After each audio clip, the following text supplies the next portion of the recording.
Cash App Taxes Explained. Hello everyone, welcome to our channel. Let's see how you can file taxes on Cash App.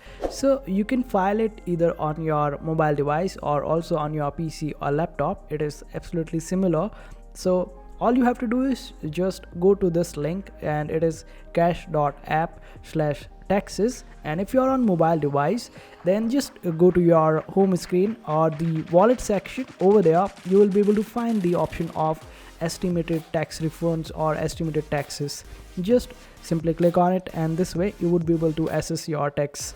Now if you are on this particular website, over here you can estimate your refunds and also file the taxes.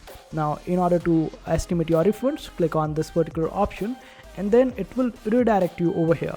Now it will ask you to log in to your Cash App using your Cash App credentials, and after logging into your Cash App, it will retrieve some of your information from Cash App, like your name, your other information about the transactions, in order to file the taxes.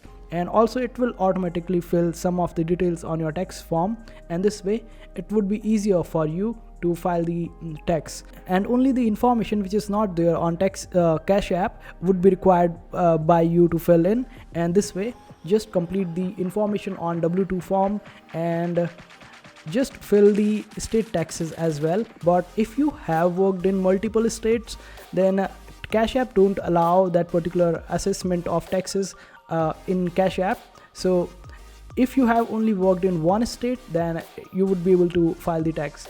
Also there are some other conditions as well, like if you have received more than $600 of foreign income in your Cash App, then you won't be able to file the taxes on Cash App. Also you need to be over 18 and not under 18 in order to file the taxes.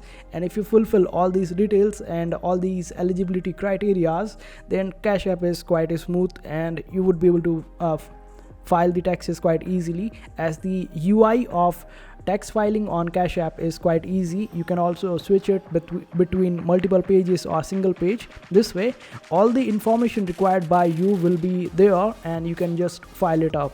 So it will guide you on its own, and just file the details about your incomes and expenditures, and you would be able to do it. That's how you do it. So I hope this video was helpful. Make sure to hit that like button and also subscribe to our channel for more helpful videos.